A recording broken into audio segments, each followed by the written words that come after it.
The October wind swept through the streets of Whitefish, Montana, carrying the scent of pine trees and the distant promise of early snow. 9-year-old Jackson Miller walked alone down Riverside Avenue, his small hands buried deep in the pockets of his worn jacket, fingers wrapped protectively around the only thing that truly mattered to him, his father's watch. The watch no longer worked. Its hands had stopped at 3:47 p.m., the exact moment Staff Sergeant David Miller's heart had stopped beating in a military hospital in Germany 3 years ago. Jennifer Miller had given it to Jackson on his 7th birthday, telling him that his father would have wanted him to have it. Since that day, Jackson never went anywhere without it. The afternoon sun hung low over the Flathead Mountains, casting long shadows across the quiet streets of this town of barely 8,000 souls. Whitefish was the kind of place where everyone knew everyone, where neighbors helped neighbors, and where the biggest excitement came from Friday night high school football games or the annual winter carnival. It was supposed to be safe. It was supposed to be home. Jackson's sneakers scuffed against the cracked sidewalk as he approached the intersection of 3rd Street. His stomach twisted into familiar knots. They would be there. They were always there, waiting by the old brick wall near Henderson's hardware store, like predators who had marked their territory. Tyler Hayes and Brandon Cooper had made Jackson's life a living nightmare for the past 6 months. Tyler was 16, tall and athletic, with the kind of confidence that came from being the star quarterback at Whitefish High School. His father owned the largest car dealership in Flathead County, and Tyler wore that privilege like armor. Brandon was his constant shadow, shorter but meaner, with cold eyes that seemed to enjoy causing pain. Well, Tyler's voice cut through the quiet afternoon like a blade.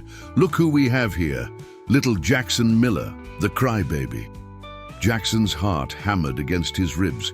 He tried to walk faster, to pretend he hadn't heard, but Brandon stepped directly into his path. There was no escape. There never was. Where you going so fast, little man? Brandon grabbed Jackson's backpack, yanking him backward. The force sent Jackson stumbling, his small body crashing against the brick wall. Please, Jackson whispered, his voice barely audible. Just leave me alone. Tyler laughed, a cold sound that held no humor. Leave you alone, but we're just being friendly, right, Brandon? Super friendly, Brandon agreed, his fingers digging into Jackson's shoulder. What's in your pockets, Miller? Tyler's eyes gleamed with malicious curiosity. You always got your hands in there, hiding something? Nothing, Jackson said quickly, too quickly. Tyler's smile widened. I don't believe you. Let's check. Jackson tried to pull away, but Brandon's grip tightened painfully. Tyler's hand shot into Jackson's jacket pocket, and the boy's worst nightmare became reality. Tyler pulled out the silver watch, its scratched face catching the fading sunlight. No! Jackson's voice cracked. Give it back! It was my dad's! Was your dad's? Tyler examined the watch with mock interest. Looks like a piece of junk to me. Doesn't even work. Tears began streaming down Jackson's face. Please. My dad died. It's all I have. Please give it back. Something flickered in Tyler's eyes. Not sympathy, but something darker. The knowledge that he had found the perfect weapon. Your dad was a soldier, right? Guess he wasn't a very good one if he died. The words hit Jackson like physical blows. Don't say that. Don't talk about my dad. Or what? Tyler dangled the watch just out of reach. What are you going to do about it, crybaby? Jackson lunged forward, desperation overriding common sense. His small fist swung wildly, connecting with nothing but air. Brandon grabbed him from behind, locking his arms. Tyler's fist drove into Jackson's stomach, knocking the wind from his lungs. Another punch caught his cheek, snapping his head to the side. Pain exploded across his face. That's what happens when you try to fight back, Tyler said calmly, pocketing the watch. Maybe in a few days, if you're nice, I'll think about giving it back. Or maybe I'll just throw it in the river. Haven't decided yet. Brandon released Jackson, shoving him hard. The boy collapsed onto the sidewalk, gasping for air, his face throbbing, tears mixing with the blood from his split lip. He watched helplessly as Tyler and Brandon walked away, laughing, his father's watch disappearing with them. For several minutes, Jackson remained on the ground, his body shaking with sobs. A few cars passed by. Mrs. Henderson looked out from the hardware store window but quickly looked away. This wasn't the first time people had seen Tyler and Brandon picking on him. No one ever intervened. Tyler's father had money and influence. Brandon's uncle was on the town council. In a small town, those things mattered. Jackson finally pushed himself to his feet, his legs unsteady.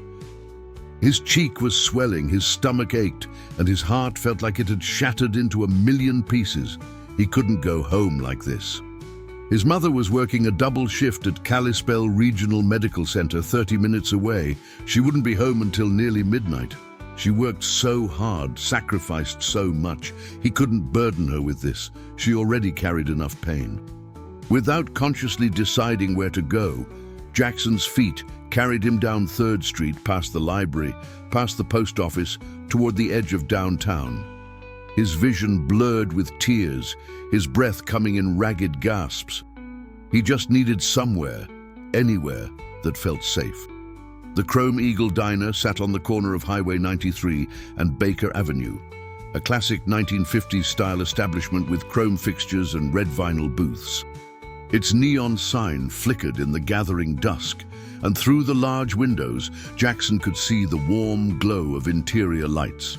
More importantly, he could see them. The Road Warriors Motorcycle Club held their weekly Sunday gathering at the Chrome Eagle. 7 motorcycles were parked in a neat row outside, powerful Harley-Davidsons that gleamed under the streetlights.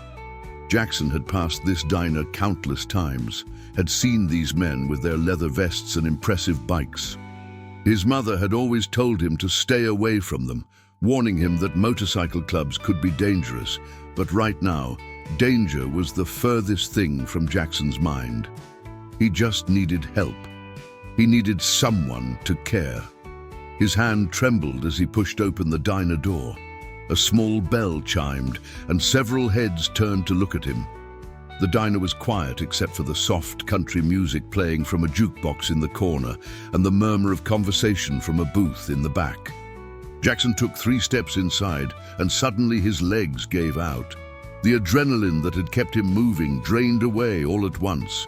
He collapsed to his knees, and a sob tore from his throat, raw, broken, the sound of a child who had been pushed past his breaking point. "Please," he managed to choke out, his voice cracking. "Please help me." The diner fell completely silent. At the large corner booth, 7 men in leather vests turned to stare at the small boy kneeling on the floor, his face bruised and bloody, tears streaming down his cheeks, trembling like a leaf in a storm. Marcus "Bear" Thompson, the president of the Road Warriors, was the first to move. At 45 years old, Bear was an imposing figure, 6'3", broad-shouldered, with a thick beard streaked with grey and arms covered in tattoos. He was a Marine Corps veteran who had served 2 tours in Iraq before coming home to Montana and starting the Road Warriors with 5 other veterans. The club's mission was simple: brotherhood, community, and honoring those who served. Bear slid out of the booth and crossed the distance to Jackson in 3 long strides. He knelt down, his massive frame somehow making itself smaller, less threatening. His voice, when he spoke, was surprisingly gentle. "Hey there, son. What happened?" Jackson looked up into Bear's weathered face, into eyes that held genuine concern, and something inside him broke open. "They took it," he sobbed. "They took my dad's watch. They hit me. They always hurt me. And nobody stops them. Nobody cares." Bear's jaw tightened. Behind him, the other members of the Road Warriors had risen from their booth. Danny "Wrench" Patterson, the club's mechanic; Carlos "Snake" Rodriguez, a former Army medic; Thomas "Hawk" Williams, who ran a construction company; Raymond "Doc" Foster, a retired veterinarian; Kenneth "Crash" Murphy, who owned a tattoo parlor, and Michael Rev Anderson, a surprisingly devout man who volunteered at the local VA hospital. "We care," Bear said firmly, "and we're going to help you. But first, let's get you cleaned up.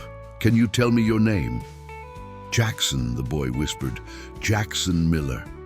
Bear's expression shifted, recognition flickering across his face.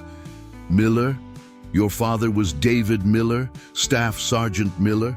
Jackson nodded, surprise momentarily cutting through his distress. "You knew my dad." "I served with him," Bear said quietly. "Different units, but we crossed paths in Iraq.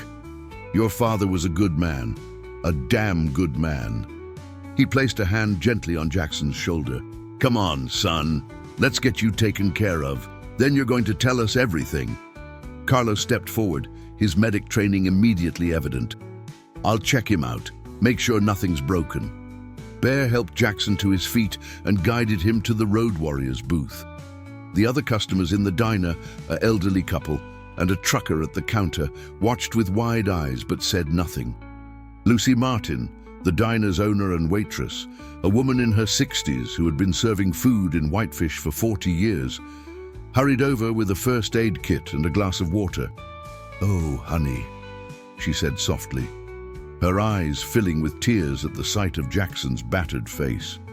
"Who did this to you?"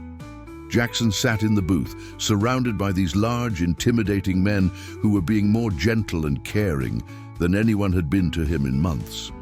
Carlos carefully examined his face, his ribs, his arms. Bear sat beside him, a protective presence. The other members formed a semicircle, their expressions ranging from concern to barely contained anger. "Nothing broken," Carlos announced after a thorough examination, "but he's got a nasty bruise forming on his cheek, split lip, and what looks like bruising on his ribs and stomach. This wasn't the first time, was it, kid?" Jackson shook his head, accepting the ice pack Lucy handed him and pressing it against his swollen cheek. "They've been doing it for months. Tyler Hayes and Brandon Cooper. They wait for me after school. They push me, hit me, steal my lunch money. Today, they took my dad's watch." His voice broke again. "It's the only thing I have from him." "Where's your mother?" Bear asked. "Working. She's a nurse. She works a lot." Jackson looked down at his hands. "I didn't tell her about Tyler and Brandon. She already works so hard. I didn't want to make things worse." Bear exchanged looks with the other Road Warriors.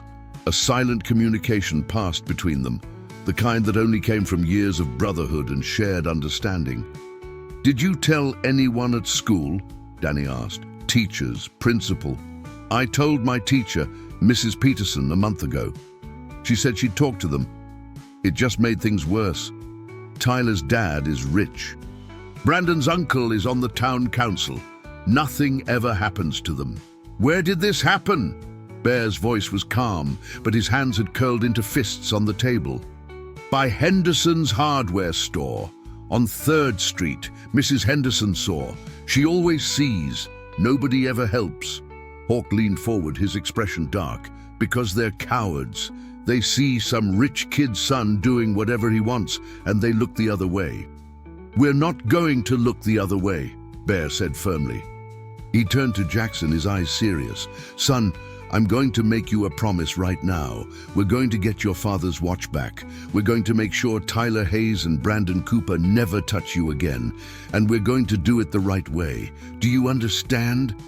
Jackson looked up at him, hope and confusion warring in his expression. "The right way. That means no violence," Bear explained. "We're not going to beat them up, much as some of us might want to. We're going to use the law. We're going to use community pressure. And we're going to make sure everyone in this town knows what's been happening. We're going to shine a light so bright on this situation that those boys and their families have nowhere to hide." "But nobody listens," Jackson said helplessly. "I tried to tell people." "They'll listen now," Rev said quietly. "Because you're not alone anymore." Bear pulled out his phone. "First things first, what's your mother's number?" "We need to call her." "She's working. She can't leave her shift. She'll want to know about this," Bear said gently. "Trust me." Jackson recited the number, and Bear stepped away to make the call. The other road warriors stayed with Jackson, talking to him quietly, asking him questions, learning about his life.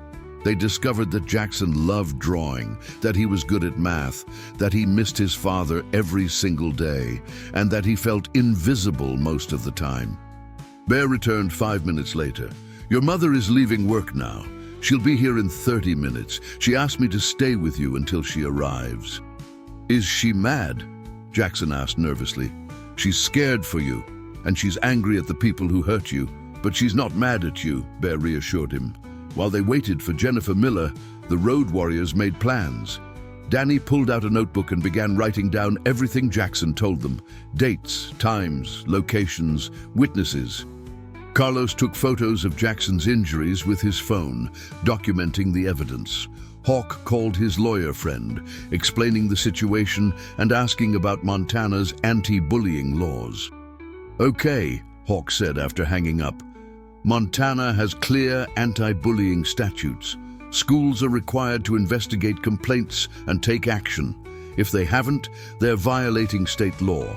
We can file complaints with the school district and, if necessary, with the State Office of Public Instruction." "What about the assault?" Carlos asked. "That kid physically attacked him. That's a crime."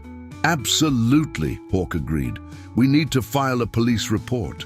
Even though Tyler's a minor, assault is assault." "What about Sheriff Kane?" Danny asked skeptically. "You think he'll actually do anything?" Bear's expression hardened.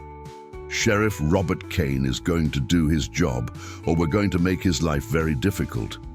I'm done with people in this town protecting bullies because their parents have money."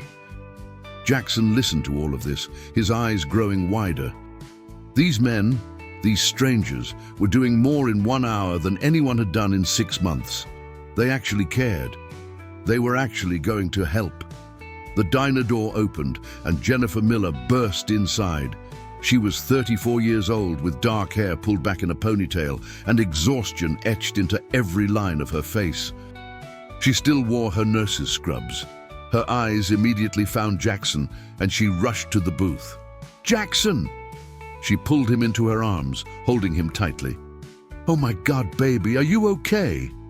"I'm okay, Mom," Jackson said, his voice muffled against her shoulder, but then he started crying again.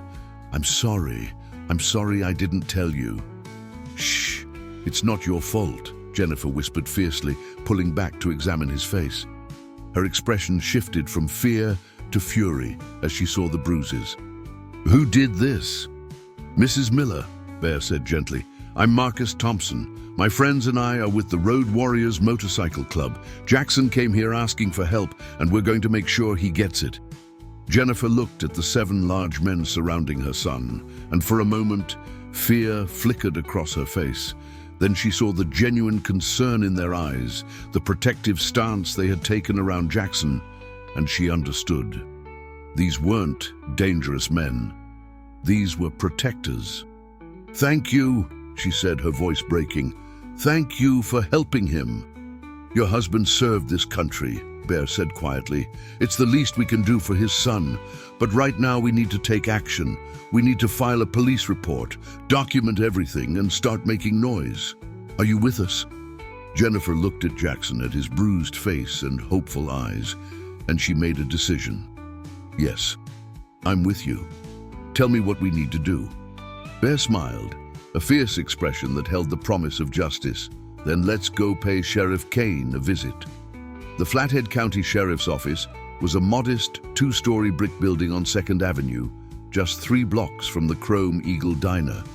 As 7 motorcycles rumbled into the parking lot, followed by Jennifer Miller's aging Honda sedan, several deputies looked out through the windows with expressions of surprise and concern. Sheriff Robert Kane was in his office, finishing paperwork for the day, when his dispatcher's voice crackled over the intercom. "Sheriff, you've got visitors. The Road Warriors are here with a woman and a kid." Kane sighed heavily. He was 53 years old, had been sheriff for 12 years, and prided himself on maintaining peace in Flathead County. The Road Warriors had never caused him trouble. They were law-abiding citizens who happened to ride motorcycles, but their arrival en masse usually meant something serious was happening. He walked out to the lobby and stopped short at the sight before him.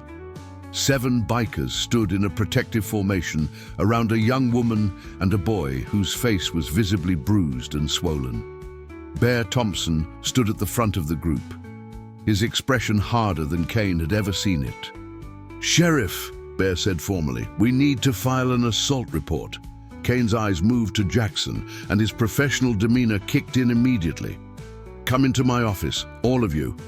The group filed into Kane's office, which suddenly felt very cramped with 10 people inside. Kane cleared chairs and had Jackson and Jennifer sit down, while the road warriors stood behind them like sentinels. Kane pulled out a form and a recording device. "This is going to be recorded," he explained. "Standard procedure. Son, what's your name?" "Jackson Miller," the boy said quietly. Kane's pen paused on the paper. "David Miller's son?" "Yes, sir." Something shifted in Kane's expression. Respect, regret, memory. "Your father was a good man. I served with him in the National Guard before he went active duty. I'm sorry for your loss." "Thank you," Jackson whispered. "Now tell me what happened. Take your time." Jackson recounted the entire incident, his voice growing steadier as he spoke. He described the location, the time, the exact words Tyler and Brandon had used, the physical assault, the theft of his father's watch. Jennifer held his hand throughout, tears streaming silently down her face. Bear then pulled out Danny's notebook, which contained detailed documentation of previous incidents, dates, locations, descriptions of assaults and verbal harassment going back 6 months. Carlos showed the photographs of Jackson's injuries. The evidence was methodical, thorough, and damning. Kane listened to it all, his expression growing darker with each revelation. When they finished, he sat back in his chair and rubbed his face with both hands. "Why didn't you report this before?" he asked Jackson gently. "I told my teacher. Nothing happened. Everyone knows Tyler's dad has money and Brandon's uncle is on the council. I didn't think anyone would care." Kane's jaw tightened. "I care. And this is assault, battery, and theft. The fact that Tyler Hayes is 16 doesn't give him a free pass." He looked at Jennifer. "Mrs. Miller, I need to photograph your son's injuries for evidence, and I'll need you to sign a formal complaint." "Absolutely," Jennifer said without hesitation. Kane stood up. "Deputy Martinez," he called out. A young female deputy appeared in the doorway. "Yes, Sheriff? I need you to photograph this boy's injuries for evidence documentation. Complete series, face, torso, any visible marks." "Yes, sir." As Deputy Martinez led Jackson to another room, Kane turned to the group. "I'm going to be straight with you. This is going to get ugly. Tyler Hayes' father is Gregory Hayes. He owns Hayes Auto Group and has connections. Brandon Cooper's uncle is Frank Cooper, who sits on the town council. They're going to fight this." "Let them fight," Bear said coldly. "That boy assaulted a 9-year-old child, stole from him, and has been terrorizing him for months. If you don't handle this properly, Sheriff, we will make sure everyone in this county knows about it." "Are you threatening me?" Kane's voice hardened. "I'm promising you transparency," Bear replied calmly. "We're going to document everything that happens from this point forward, every action you take or don't take. And if justice isn't served, we're going to take this to the media, to social media, to every news outlet in Montana. This town is going to answer for protecting bullies." Kane studied Bear for a long moment, then nodded slowly. "I don't blame you. And for what it's worth, I'm going to handle this by the book. Tonight, I'm going to visit the Hayes and Cooper households and inform them that charges are being filed. Tomorrow morning, I'll collect statements from both boys." "What about the watch?" Jennifer asked. "Jackson's father's watch. Tyler took it. I'll retrieve it tonight," Kane promised. "If Tyler still has it, he'll return it. That's theft, plain and simple." Deputy Martinez returned with Jackson, who looked exhausted but relieved. She handed Kane a tablet showing clear photographs of every bruise and mark on the boy's body. "Good work," Kane told her. He turned to Jennifer. "Mrs. Miller, I'm going to prepare the formal complaint now. In Montana, assault on a minor is taken seriously, even when committed by another minor. Tyler and Brandon will face consequences." "What kind of consequences?" Jennifer asked. "At minimum, they'll face juvenile charges. Depending on the severity and their records, they could face detention, mandatory counseling, community service, and restraining orders to keep them away from Jackson. The school will also be notified, and they'll face disciplinary action there." "The school knew," Bear interjected. "Jackson reported it to his teacher. Nothing was done." Kane's expression turned grim. "Then the school district has some explaining to do. Montana has clear anti-bullying laws that require schools to investigate and act on complaints. If they didn't, they violated state statute." Hawk stepped forward. "I spoke with an attorney friend. He said we can file a complaint with the Office of Public Instruction." "Do it," Kane said bluntly. "Schools need to be held accountable." He looked at Jennifer. "I know you're tired and I know this has been traumatic. But if you're willing, I'd like to complete this complaint tonight so I can act immediately." "I'm willing," Jennifer said firmly. For the next hour, Kane worked with Jennifer and Jackson to complete the official complaint. The road warriors waited patiently, their presence a silent promise of protection. Lucy Martin arrived with sandwiches and coffee from the diner, having closed early to bring food to her boys and their new charge. Finally, the paperwork was complete. Kane stood and shook Jennifer's hand. "I'll call you tomorrow with an update. In the meantime, Jackson, I want you to know that what happened to you was wrong, and it's being taken seriously now. You did the right thing by asking for help." Jackson nodded, looking up at the sheriff with something like hope in his eyes. As they left the sheriff's office, Bear turned to Jennifer. "Where do you live? We'll follow you home. Make sure you both get there safely."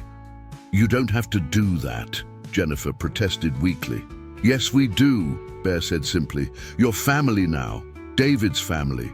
That makes you our family." Jennifer's eyes filled with tears again. "I don't know how to thank you." "You don't have to," Rev said gently. "This is what we do. We take care of our own." The convoy of motorcycles followed Jennifer's sedan through the quiet streets of Whitefish to a small, modest house on the east side of town. It was a simple ranch-style home with peeling paint and an overgrown yard, the home of a single mother working multiple shifts to keep a roof over their heads. Bear walked them to the door. "Lock everything tonight. If you have any problems, any at all, you call me immediately." He handed Jennifer a card with his phone number. "I mean it. Day or night." "I will," Jennifer promised. She looked at all 7 men standing in her driveway, their motorcycles gleaming under the streetlights. "Why are you doing this? You don't even know us." "I knew your husband," Bear said quietly.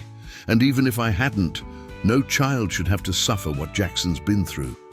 We took an oath when we formed this club to serve our community and protect those who need it. That's not just words, that's a promise."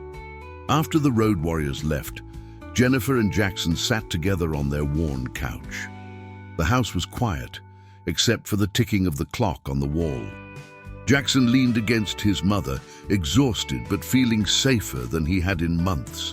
"Mom," he said softly. "Yes, baby." "Do you think they'll really get Dad's watch back?" "I think those men will move heaven and earth to make it happen," Jennifer said, kissing the top of his head. Meanwhile, across town, Sheriff Kane pulled up to a large, expensive house in the Pine Creek neighborhood, the kind of neighborhood with professionally landscaped yards and 3-car garages. Gregory Hayes' home. Kane had known this wouldn't be pleasant, but he hadn't anticipated just how ugly it would get. Gregory Hayes answered the door in expensive casual wear, a glass of scotch in his hand.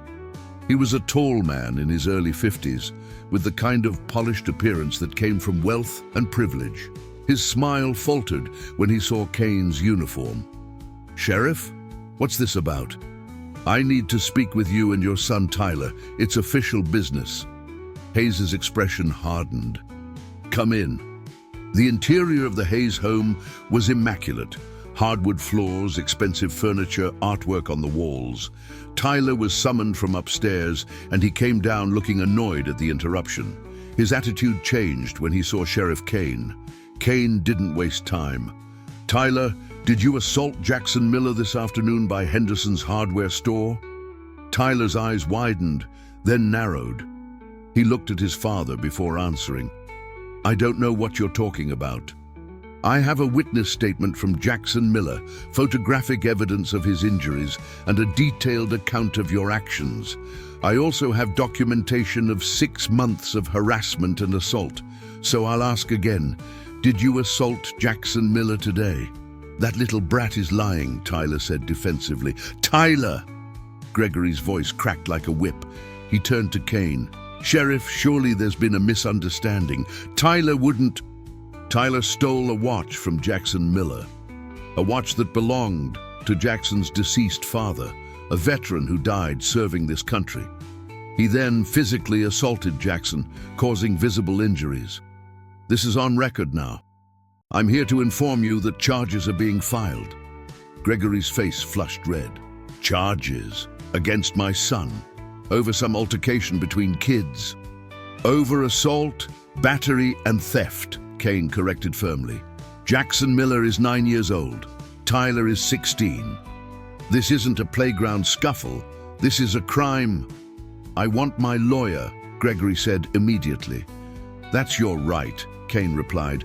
"But first, Tyler needs to return the watch, now." Tyler shifted uncomfortably. "I don't have it." "Tyler, do not make this worse," Kane warned. "If you stole property and destroyed or disposed of it, that escalates the charges." Fear finally penetrated Tyler's arrogant facade. "It's in my room. I'll get it."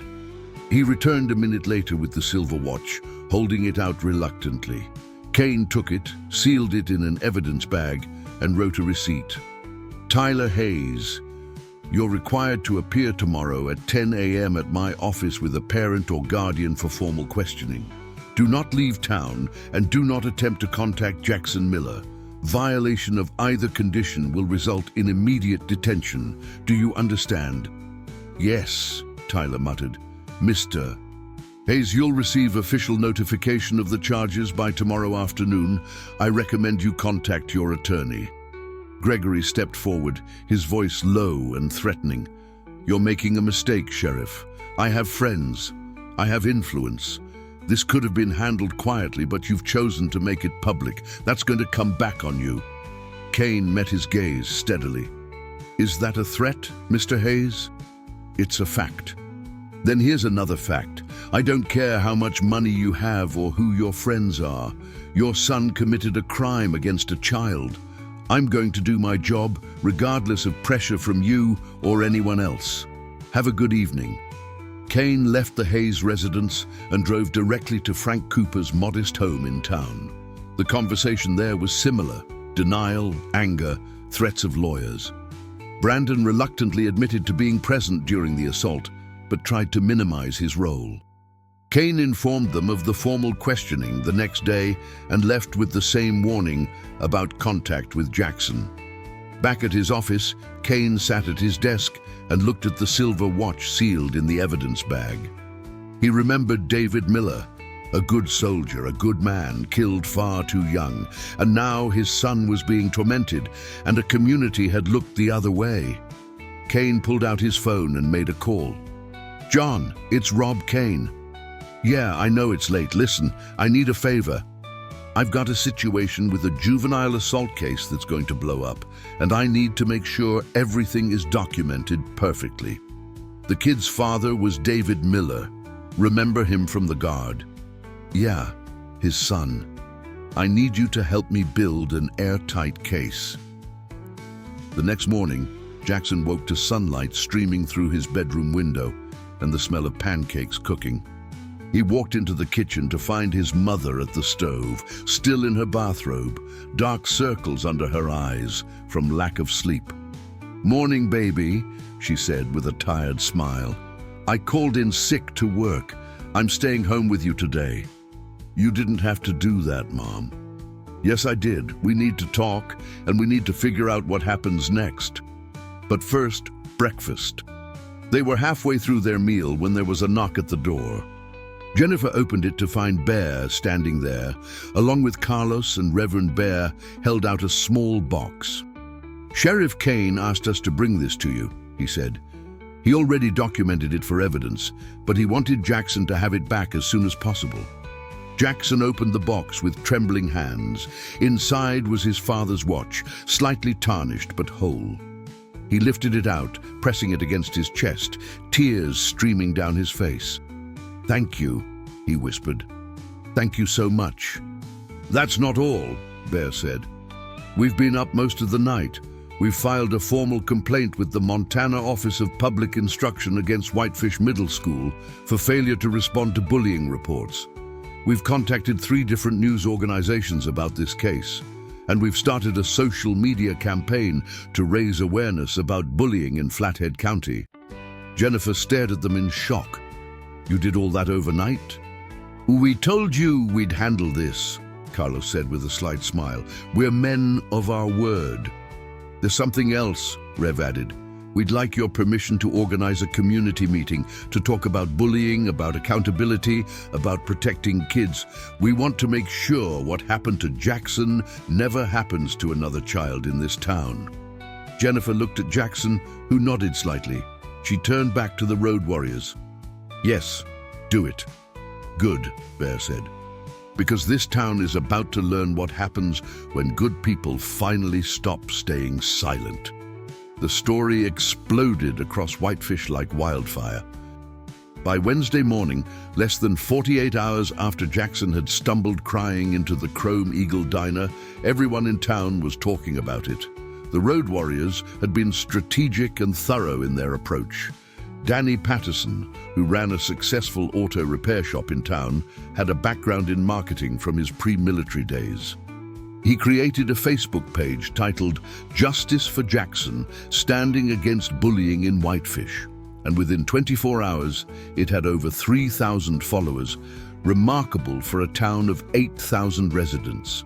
The page didn't just tell Jackson's story, it became a platform for dozens of other parents and students to share their own experiences with Tyler Hayes and Brandon Cooper.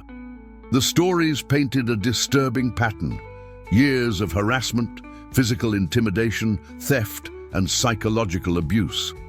Even more damning were the accounts from parents who had reported incidents to school administrators, only to be dismissed or told that boys will be boys. Rachel Peterson, a mother of 3, posted, "My son came home with a black eye last year after Tyler Hayes attacked him in the locker room. When I reported it to Principal Hendricks, I was told there wasn't enough evidence and that both boys would receive detention. My son was the victim, and he got punished for being attacked. This has to stop." Mark Sullivan, a local contractor, wrote, "Tyler Hayes and his friends vandalized my daughter's car in the school parking lot because she refused to go out with Tyler. We had video footage from a nearby security camera. The school did nothing. His father paid for the repairs and made it go away. Money shouldn't buy immunity from consequences." The posts kept coming, each one adding weight to the growing outrage. Gregory Hayes tried to have the page taken down, claiming it was defamatory, but the road warriors had been careful to only post verified accounts with permission from the families involved. Everything was documented, factual, and damning. On Wednesday morning, Sheriff Kane conducted formal interviews with Tyler Hayes and Brandon Cooper, with their parents and attorneys present. The sessions were recorded as required by law. Both boys initially denied any wrongdoing, but when confronted with Jackson's testimony, witness statements from people who had seen them harassing Jackson on previous occasions, and the photographic evidence of Jackson's injuries, their stories began to crumble. Tyler's attorney advised him to say nothing further, but the damage was done. Kane had enough evidence to proceed with charges: assault in the 4th degree, theft, and harassment. For Brandon, the charges were similar, though slightly less severe given his supporting role rather than leading one. Montana law treated juvenile offenses seriously, especially when they involved violence against younger children. Kane worked with the county prosecutor to ensure the charges were filed properly and that both boys would face real consequences. Meanwhile, the Montana Office of Public Instruction responded to the formal complaint filed by the Road Warriors. An investigator was assigned to examine Whitefish Middle School's handling of bullying reports, specifically regarding Jackson Miller's case and the other incidents that had been documented. Principal David Hendricks found himself in an increasingly uncomfortable position. He was called into a meeting with the school superintendent, Margaret Anderson, who was furious that this situation had escalated so publicly. "How did this happen, David?" Anderson demanded, her voice sharp. "We have anti-bullying policies. We have protocols. How did a 9-year-old boy suffer 6 months of documented harassment and assault without proper intervention?" Hendricks shifted in his chair. "Tyler Hayes' incidents were handled discreetly.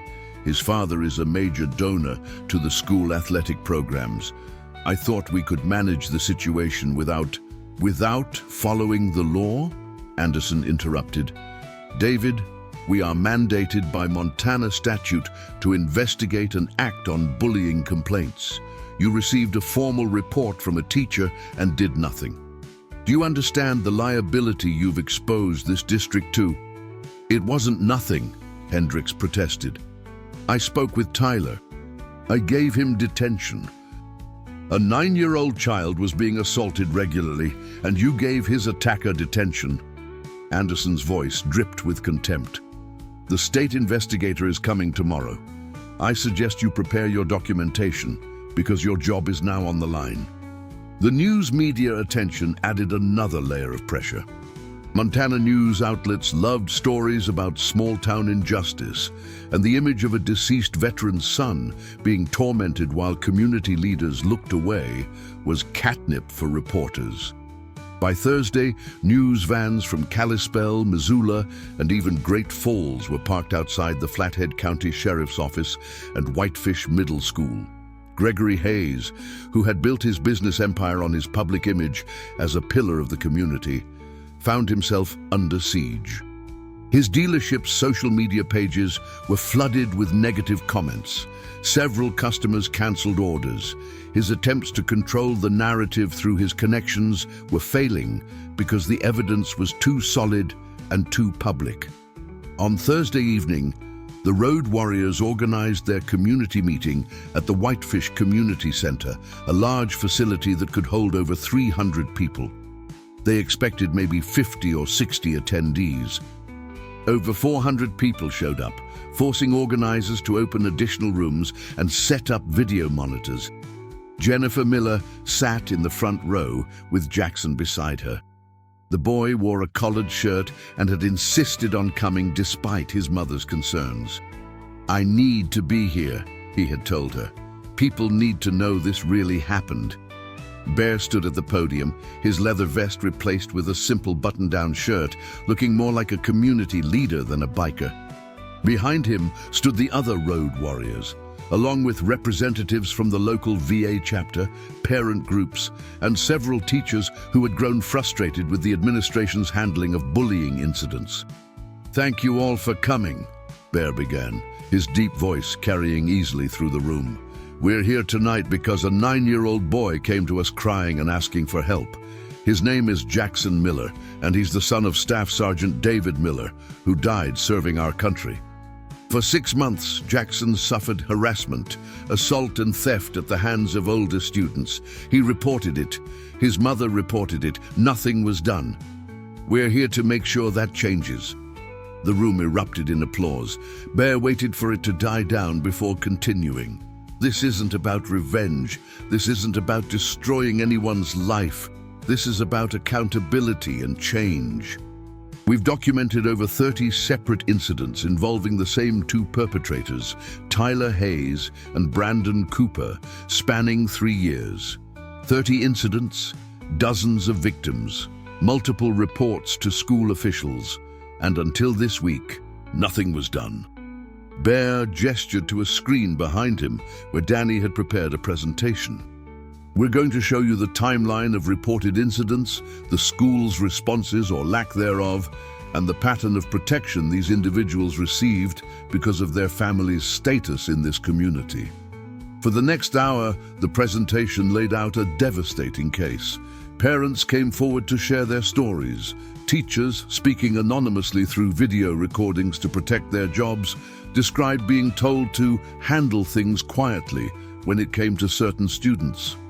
The picture that emerged was of a systemic failure, a community that had allowed money and influence to trump justice and child safety.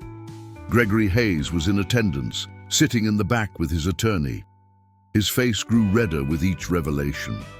At one point, he stood up to object, shouting that this was character assassination. Bear calmly responded, "Mr. Hayes, everything presented here is documented fact.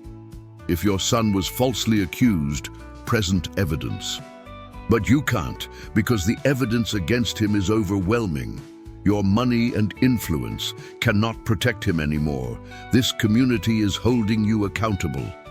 The applause that followed was thunderous. Hayes and his attorney left shortly after.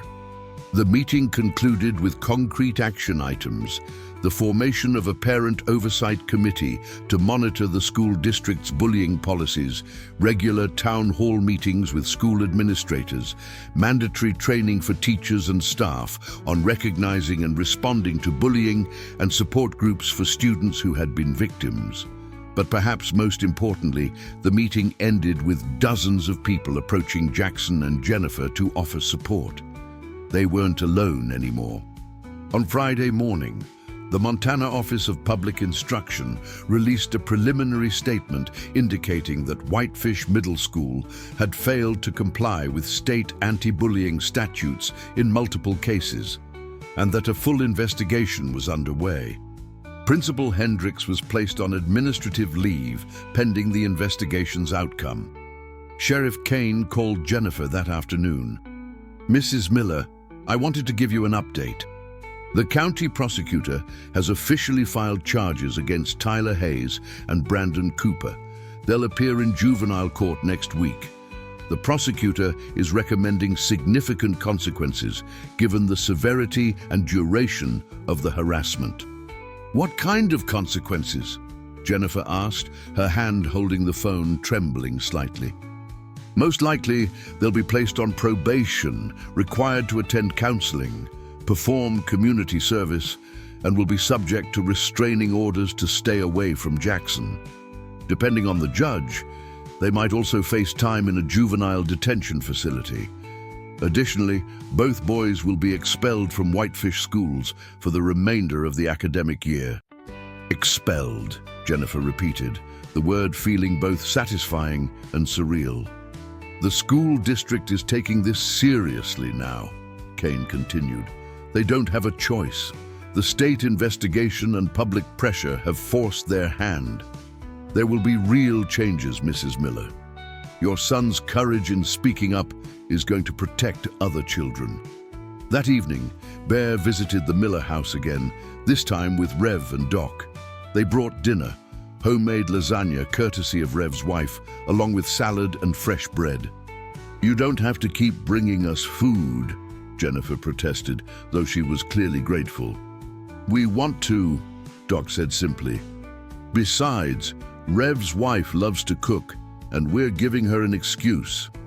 They sat together at the small kitchen table, and for the first time in days, there was a sense of normalcy.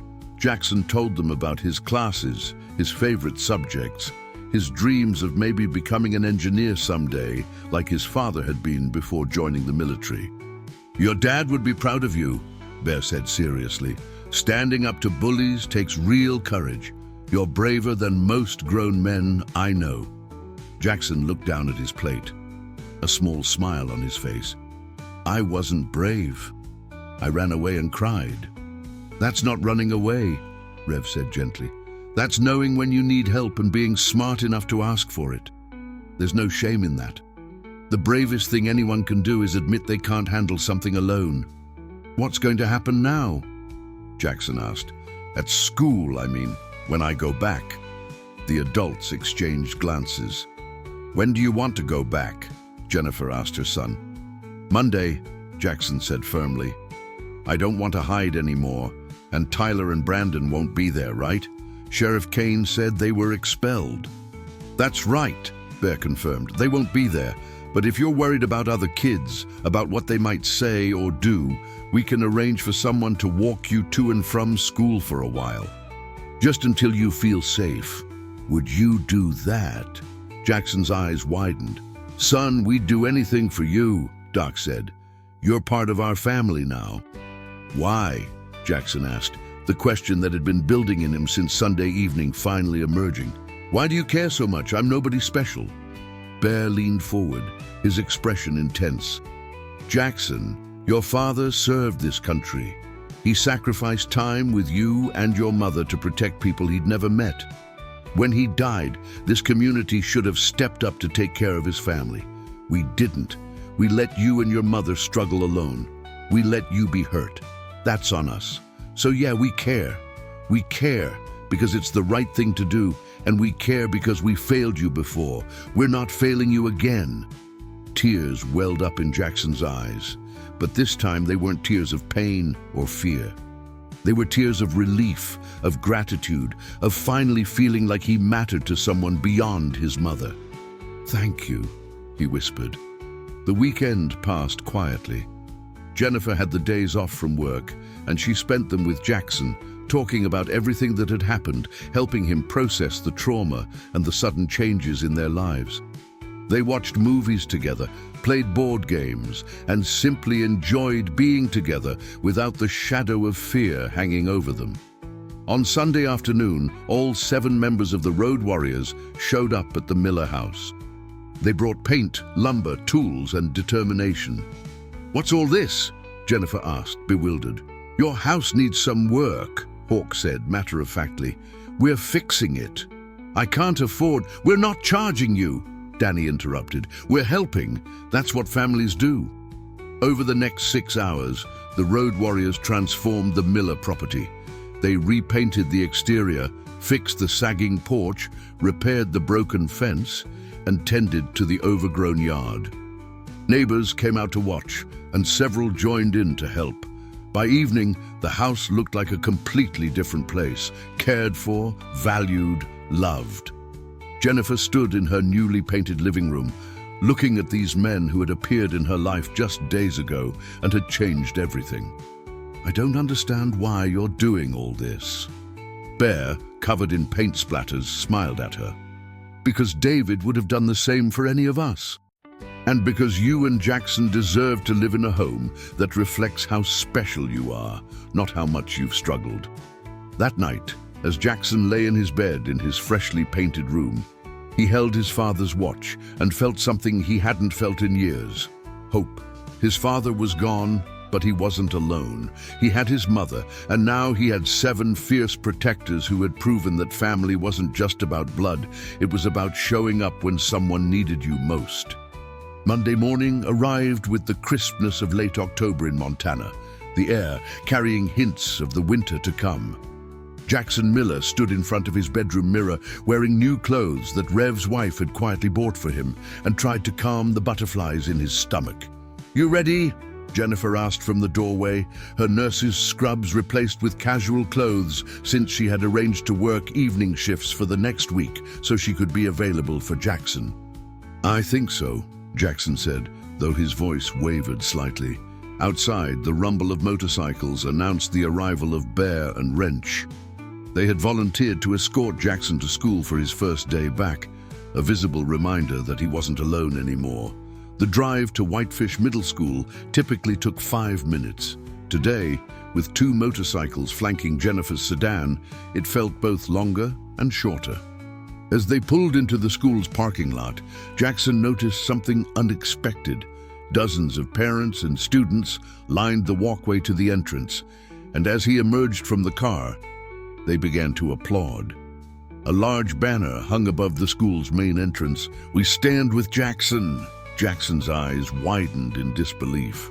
His mother's hand found his, squeezing tightly.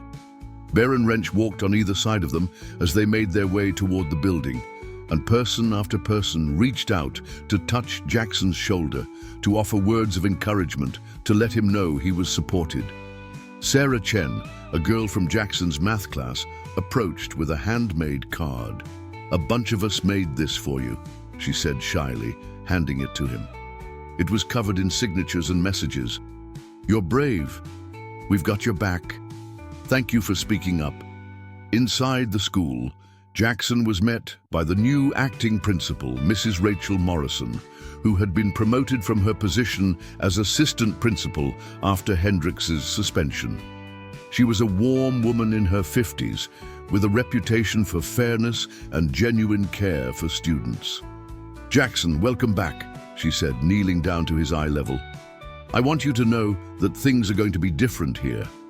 We've implemented new policies, new reporting procedures, and we've made it clear to every staff member and student that bullying will not be tolerated. If you ever feel unsafe or uncomfortable, you come directly to me. Here's my cell phone number." She handed him a card. "Day or night. Understood?" "Yes, ma'am," Jackson said, clutching the card like a lifeline. "Good.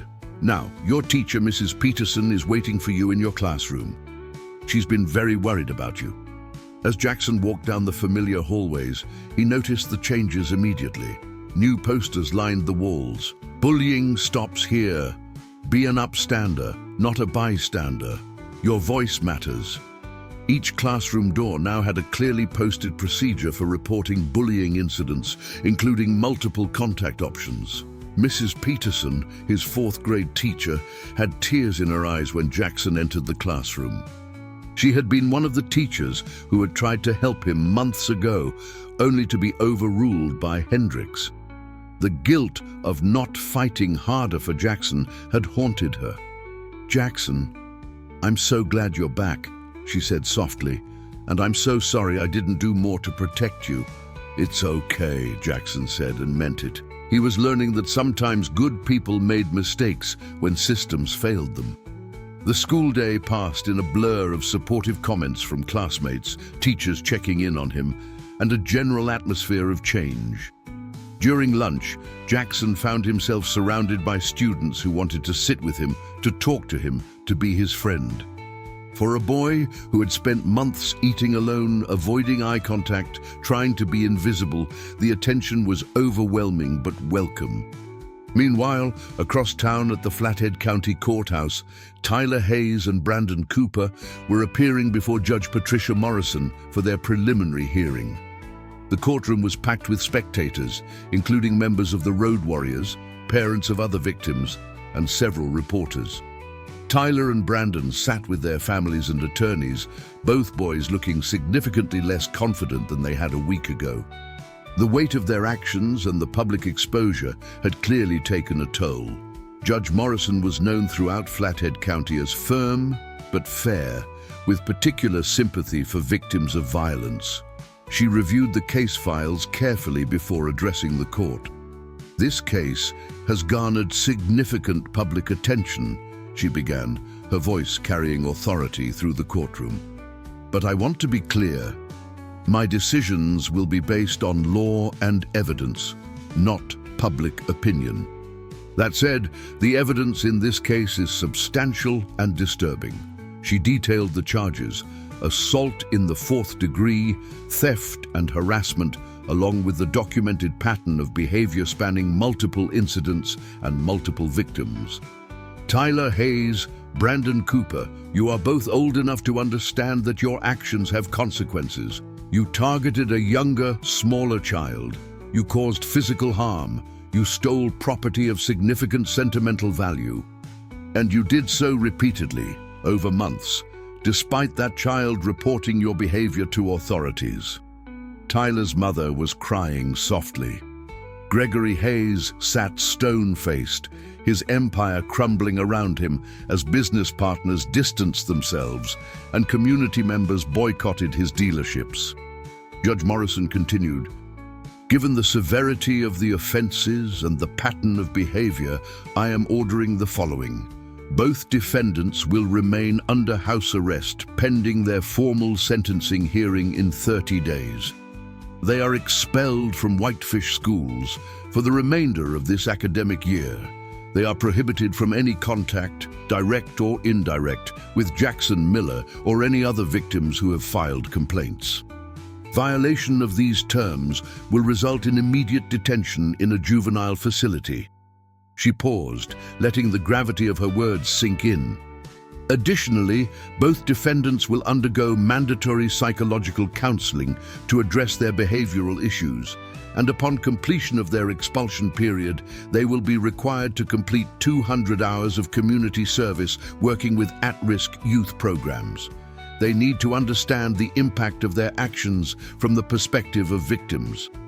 "Your Honor," Gregory Hayes' attorney stood up, "we believe house arrest is excessive, given that my client is a minor with no prior criminal record." Judge Morrison's gaze could have frozen water. "Counselor, your client terrorized a 9-year-old child for 6 months. He stole property belonging to a deceased veteran. He caused physical injuries requiring medical documentation. The only reason his record is clean is because his father's money and influence protected him from previous consequences. That ends today. My ruling stands." The gavel came down with finality. Brandon Cooper broke down crying.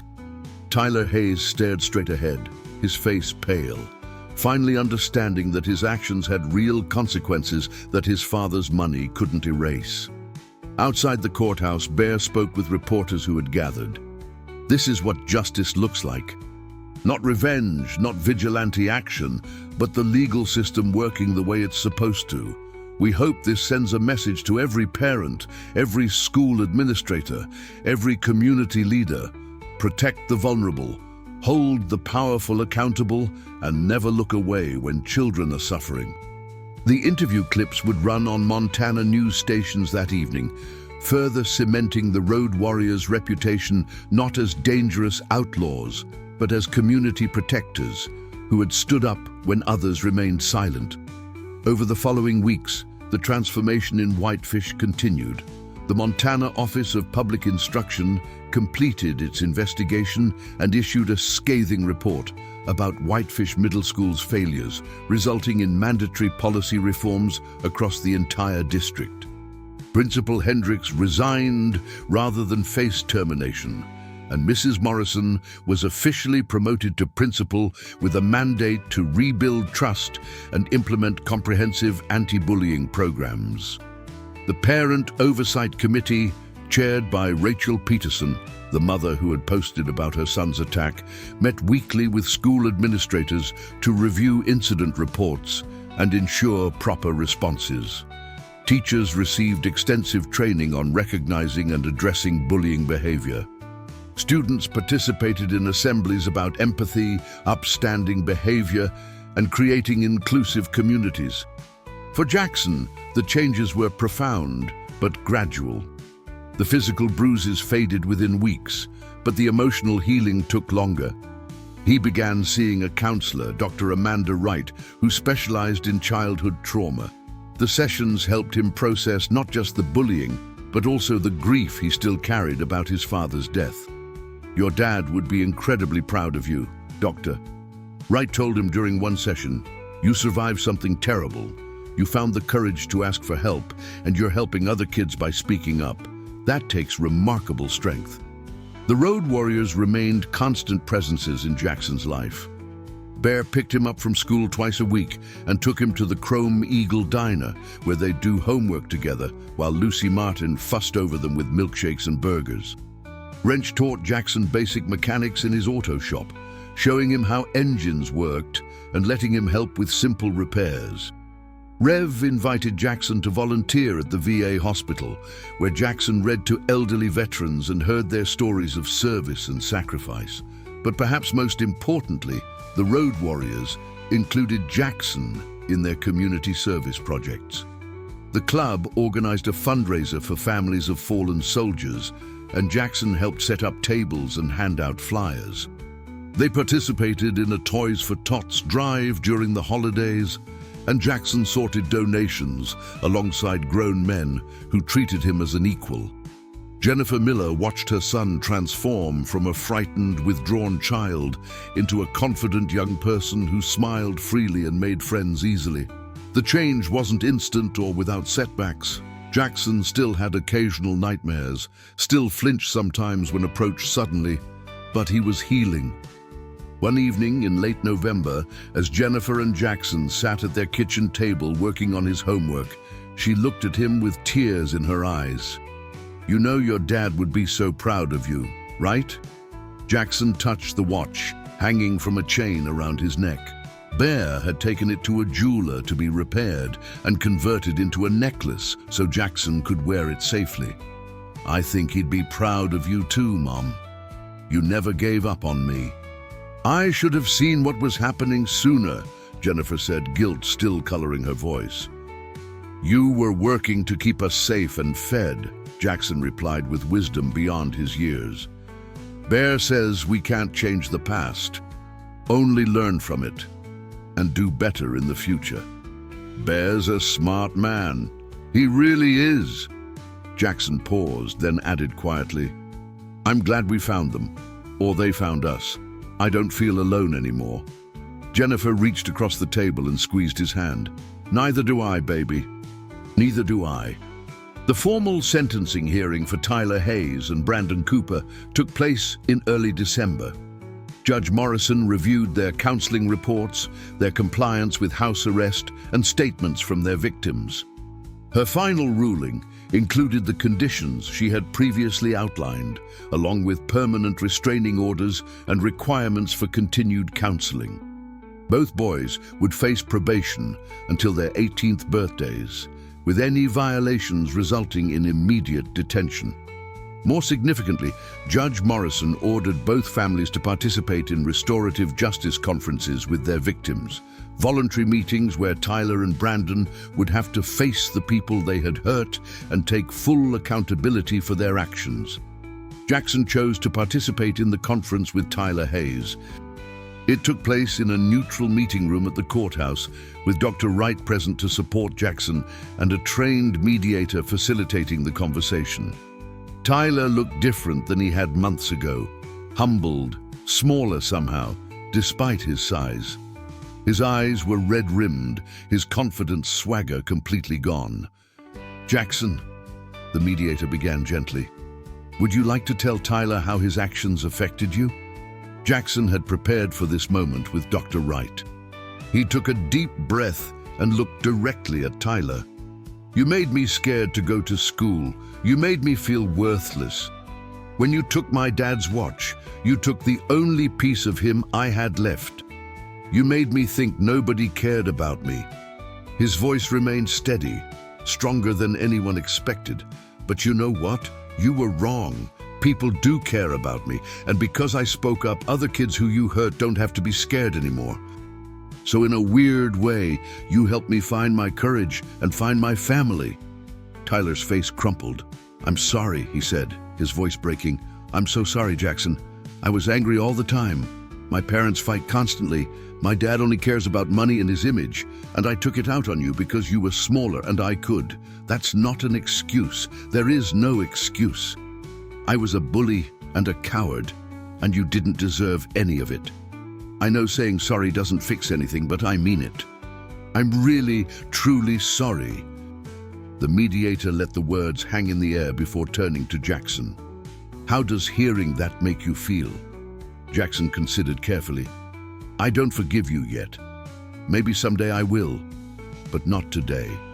But I believe you're sorry, and I hope you become a better person so you don't hurt anyone else." It wasn't reconciliation, but it was honest, and it was a step toward Jackson reclaiming his power and Tyler understanding the human cost of his cruelty.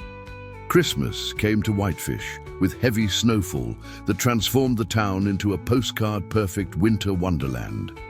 The Flathead Mountains stood majestic in the distance, their peaks white against blue skies, while Main Street sparkled with holiday lights strung between old-fashioned lampposts. Jackson Miller, now 10 years old as of December 10th, stood in the Chrome Eagle Diner, helping Lucy Martin decorate for the holidays.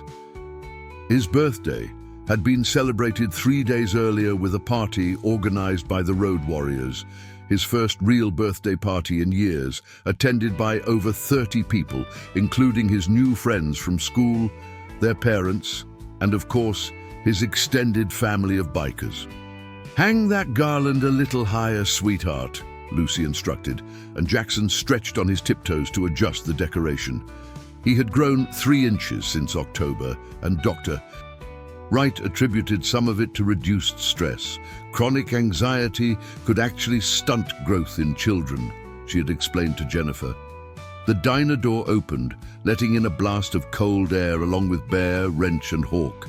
They stomped snow from their boots and headed to their usual booth, but not before Bear ruffled Jackson's hair affectionately. "Looking good in here, little man.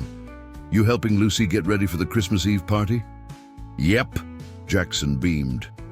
The Road Warriors hosted an annual Christmas Eve gathering at the diner for veterans, military families, and anyone in the community who might otherwise spend the holiday alone.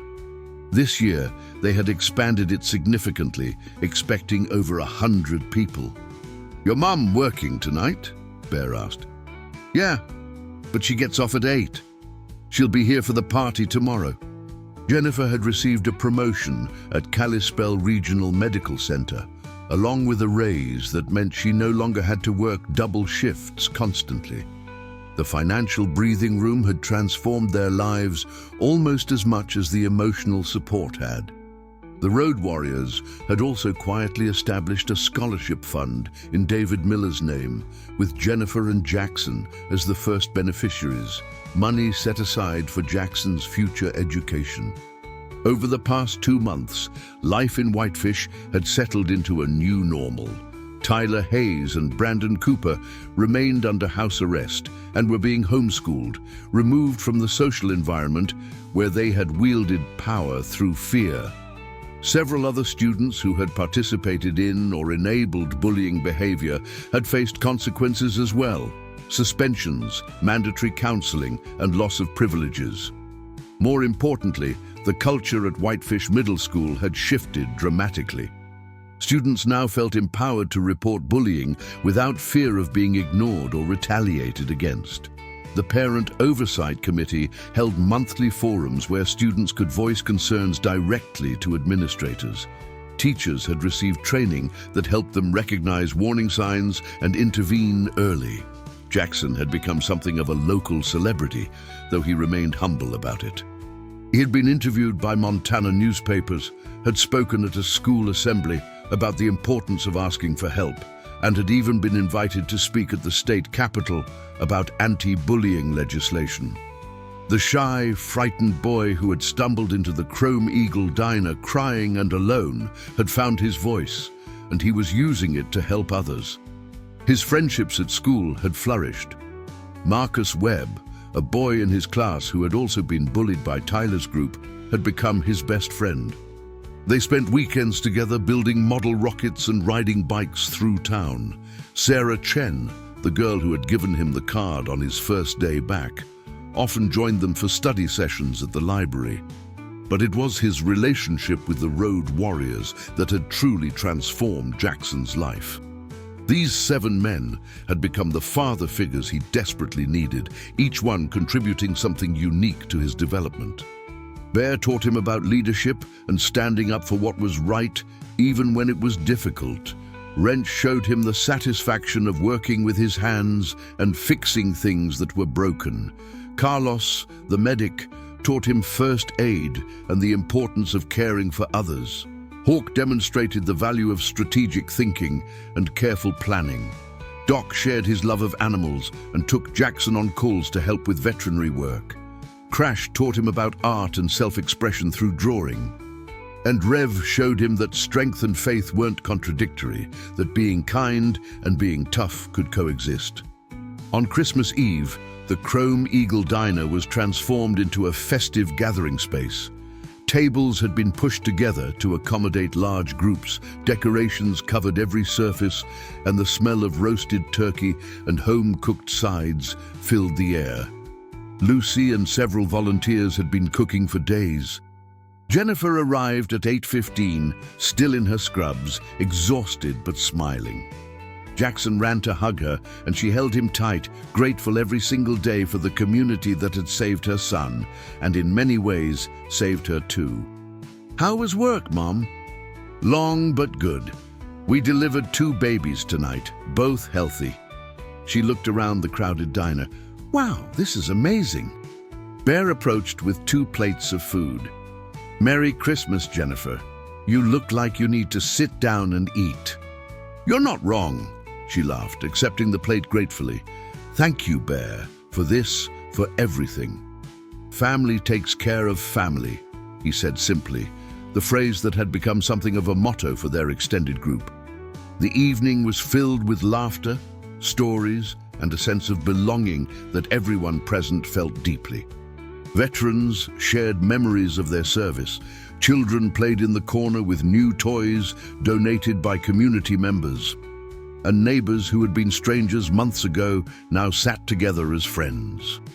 At 9 o'clock, Bear stood up and tapped his glass to get everyone's attention. The room gradually quieted. "I want to thank everyone for coming tonight," he began. "Christmas is about many things: faith, family, generosity, hope. This year, it's also about community and what happens when good people decide to stand up and do what's right." He gestured to Jackson, who was sitting with his mother. "A few months ago, a brave young man walked into this diner asking for help. He could have given up. He could have stayed silent, but he found the courage to speak up, and his courage inspired this entire community to be better. Jackson, would you come up here?" Jackson looked at his mother, who nodded encouragingly. He walked to the front of the room, his face flushing with embarrassment at the attention. "Jackson," Bear continued, "the Road Warriors vote every year on honorary membership for someone who embodies our values of courage, service, and brotherhood. This year, the vote was unanimous." He pulled out a small leather vest, child-sized, with a patch that read "Road Warriors Honorary Member," and beneath it, "Jackson Courage Miller." Jackson's eyes filled with tears as Bear helped him put on the vest. The room erupted in applause. Jennifer was crying openly, as were several others. "You're one of us now," Bear said, his voice thick with emotion, "and we protect our own." Jackson hugged Bear tightly, then turned to hug each of the other Road Warriors in turn. When he returned to his seat, his mother held him close, whispering in his ear, "Your dad is watching, baby. He's so proud of you. I'm so proud of you." The party continued late into the night, and when it finally ended, volunteers stayed to help clean up. As Jennifer and Jackson prepared to leave, Hawk approached them. "Before you go, there's one more thing." He handed Jennifer an envelope. "Open it when you get home." During the drive home through snow-covered streets, Jackson couldn't stop touching his new vest. "Mom, did you know about this?" "I had no idea," Jennifer said honestly, though she was smiling through fresh tears. "But it's perfect, absolutely perfect." At home, Jennifer opened the envelope Hawk had given her. Inside was a check for $15,000 and a letter. "Jennifer and Jackson, this money comes from the David Miller Memorial Fund, established by the Road Warriors and contributed to by community members who wanted to help. It's for whatever you need: bills, Jackson's education, home repairs, or just breathing room. David served his country with honor. The least we can do is serve his family. You're not alone, and you never will be again. With respect and brotherhood, the Road Warriors Motorcycle Club." Jennifer sat on the couch and wept, not from sadness or despair as she had so many times over the past 3 years, but from gratitude and overwhelming relief. The financial stress that had been crushing her was suddenly, miraculously lifted. Jackson sat beside her, holding her hand. "It's okay, Mom. We're going to be okay now." "Yes, we are," she agreed, pulling him close. "Yes, we are." The Montana summer sun blazed down on Whitefish High School's football field, where the end-of-year community picnic was in full swing. Jackson Miller, finishing up 4th grade with straight A's and a restored confidence, played frisbee with Marcus Webb and Sarah Chen while their parents watched from picnic blankets spread across the grass. The Road Warriors were there, manning a barbecue grill and serving food to hundreds of community members. The club had become beloved local fixtures, their initial appearance at that fateful October meeting having evolved into ongoing community service that included mentoring programs, charity fundraisers, and veteran support services. Jennifer Miller sat on a blanket with Lucy Martin and Rachel Peterson, laughing at something one of them had said. She looked younger, lighter, as if a weight she'd carried for years had finally been lifted. She had started dating again, a teacher from the high school named Robert Chen, Sarah's father, who was kind and patient and understood that David would always be part of her story. Principal Morrison approached the Road Warriors grill, smiling. "Bear, I wanted to update you. We just received confirmation that Whitefish Middle School has been designated a Montana Model School for our anti-bullying program. We're going to be training other districts on our protocols."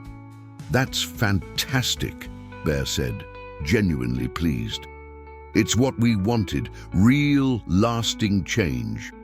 "It wouldn't have happened without you pushing us to do better," Morrison said seriously. "You held us accountable when we needed it most."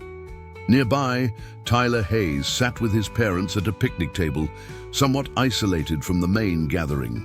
He was still on probation, still in counseling, still working through the consequences of his actions. But he was also volunteering at a youth center as part of his community service, and according to his counselor, he was making genuine progress. He caught Jackson's eye across the field and offered a hesitant wave. Jackson nodded in return, not friendship, not yet, but acknowledgement that growth was possible. Brandon Cooper had moved with his family to Missoula, seeking a fresh start away from the judgment of Whitefish. His path to redemption would be walked elsewhere. As the afternoon wore on, Bear called Jackson over to the grill. "How you doing, Courage?" Jackson grinned at the nickname that had stuck. "Really good. Mr. Henderson from the hardware store said he'll hire me to help out this summer, sweeping up and organizing inventory. My first job." "That's great. You saving up for something?" "Yeah, I want to buy Mom something nice. She works so hard." Bear flipped a burger and nodded approvingly. "That's good thinking. You know, your dad would be amazed at the man you're becoming." "You think so?" "I know so. You've got his courage, his heart, and his sense of what's right. But you've also got something he sometimes struggled with. You're not afraid to ask for help when you need it. That's wisdom, kid, real wisdom." Jackson looked out at the gathering, at his mother laughing with friends, at his classmates playing without fear, at a community that had transformed itself because people decided that protecting children mattered more than protecting reputations. "Bear," he said quietly, "thank you for everything. For helping me when I needed it, for believing me, for not giving up." Bear put down his spatula and knelt to Jackson's level, just as he had that first night in the diner. "Thank you for being brave enough to ask. You saved yourself, Jackson. We just helped you along the way." "Is that what you guys do? Help people along the way?" "That's exactly what we do. And someday, when you're older and you see someone who needs help, you'll do the same thing. You'll be someone's bear." Jackson smiled at that thought. "I'd like that." As the sun began to set over the Flathead Mountains, casting golden light across the field, the community of Whitefish gathered together. Imperfect, still learning, but committed to doing better. They were proof that change was possible, that ordinary people could do extraordinary things when they chose courage over comfort, justice over convenience, and compassion over indifference. Jackson Miller stood among them, no longer a victim, but a survivor and an advocate. He wore his honorary Road Warrior's vest with pride, his father's watch around his neck, and a future full of possibilities stretching before him. He had come to the Chrome Eagle diner crying and broken, asking for help from strangers. He had left with a family, a community, and the knowledge that he mattered. That was the real revenge against his attackers. Not violence or cruelty returned, but the brutal truth that love, support, and accountability could transform lives and communities. Jackson had survived, thrived, and in doing so had made sure that other children wouldn't have to suffer as he had. His father would have been proud. The Road Warriors were proud. And most importantly, Jackson Miller was proud of himself. The little boy who came crying to the bikers had found his courage, his voice, and his place in the world. And that was the most brutal revenge of all, living well, speaking up, and refusing to let darkness win.